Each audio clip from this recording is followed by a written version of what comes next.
Hi friends, Crystal here from Homemaking on the Homestead, and today we are going to talk about saving money in the kitchen. And I have 7 frugal tips for you to help with your grocery bill. I've seen the prices of food go up and up, although I know a lot of you say when you see my grocery hauls that my prices are fairly inexpensive. So I can only imagine what some of you guys are paying. But I have some tips that I have used over the years, and I'm going to share those with you today. So let's get started.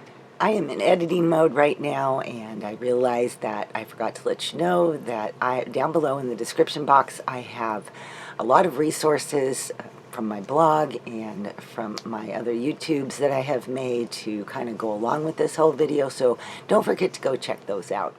Also, I know that I have a lot of wonderful, experienced homemakers who watch this YouTube channel, so please stay tuned to the end because I have a question for you all, and I would like to have some feedback and input from you. All right, let's get back to the video now. Number 1 is plan frugal meals.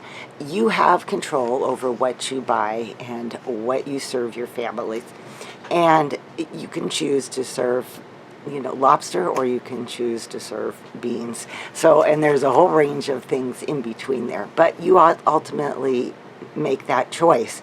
So when you're thinking about meals, plan meals that are frugal. Determine on your grocery bill what are the things that are the most expensive that you are spending money on when it comes to cooking. Is it meat? Is it cheese? Those were always big ones when I was raising my 8 children that I needed to figure out how to reduce that and plan meals accordingly. I tended to use meat or think about meat more as a flavoring than the whole centerpiece of the meal.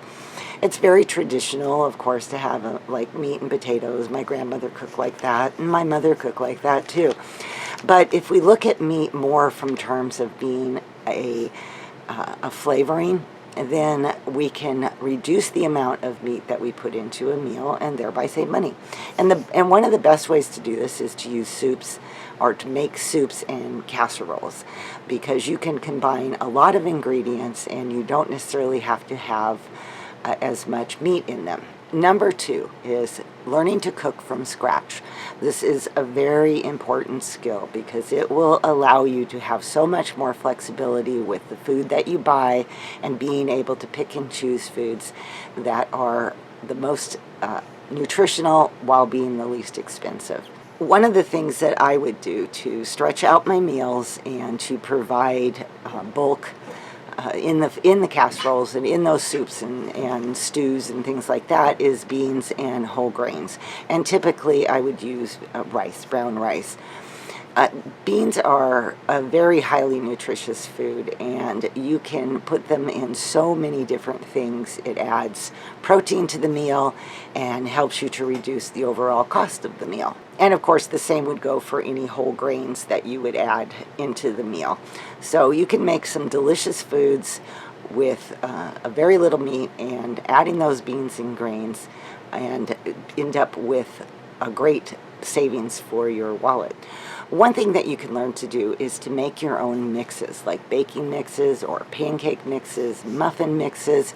You can have a lot of variety that way. I have a muffin mix that I have posted on my blog that gives you the ability to make a huge amount of options with it by adding different things. Adding bananas and you have banana muffins, adding blueberries and you have blueberry muffins, and applesauce muffins. So those are great ways to save money.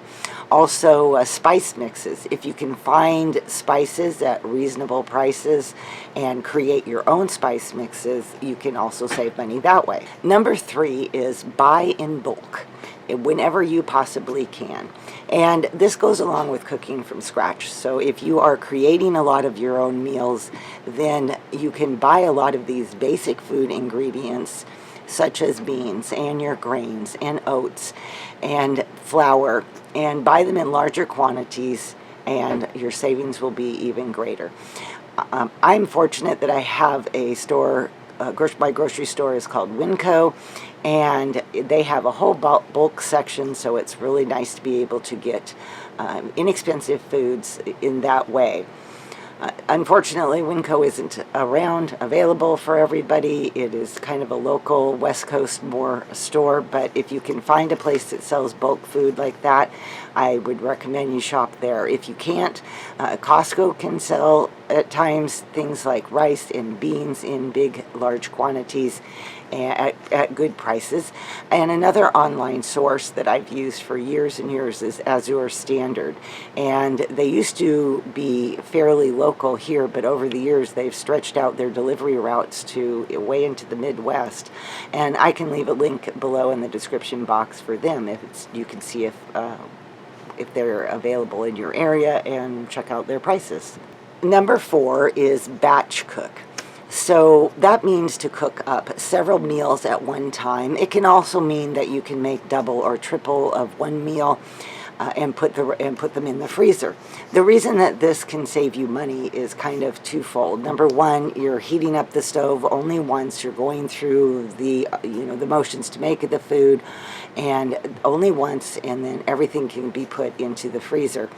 The other way that it saves you money is that if you just don't know what to make for dinner, or you've had a busy day, you might be tempted to go out for dinner, you might be tempted to go pick up some takeout or order some food in or something like that.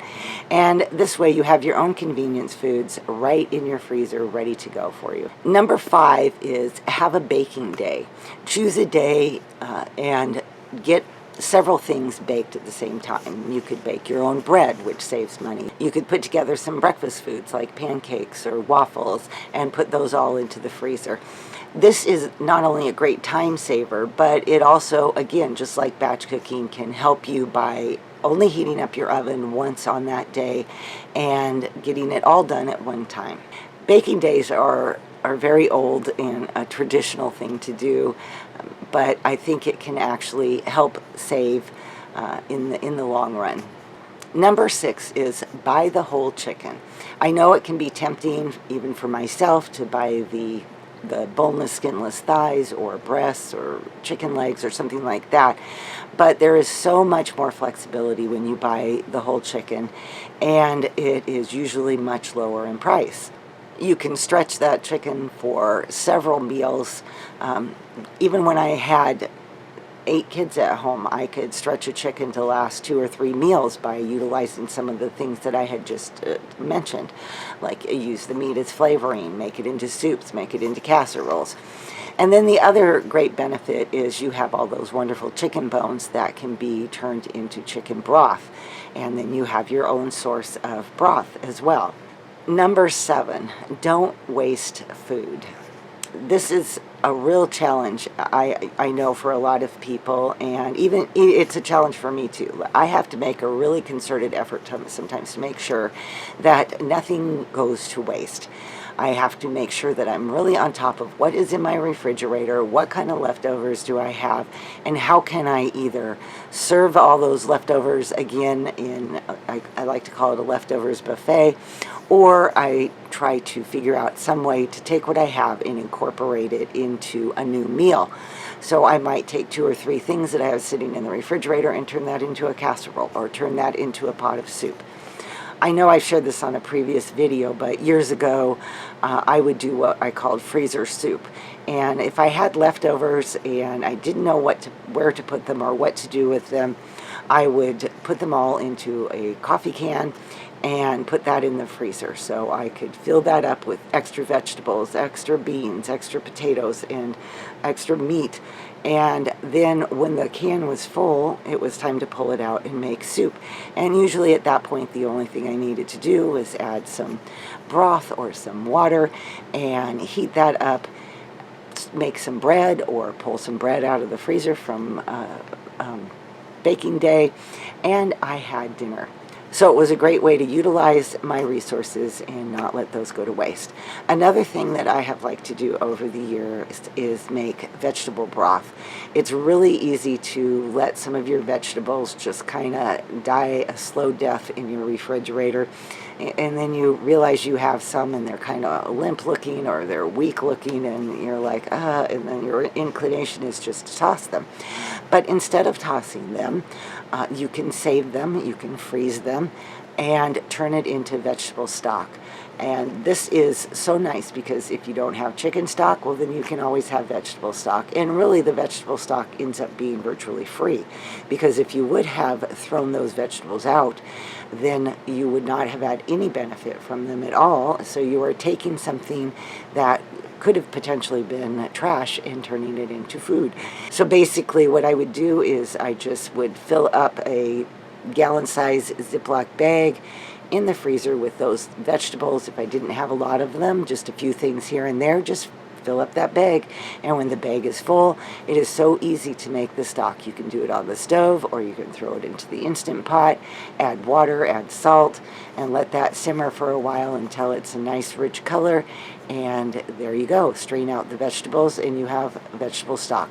It's very easy. I used to make it in big quantities and put it into quart-size Ziploc bags and put that into the freezer, so no matter what. And I also can that.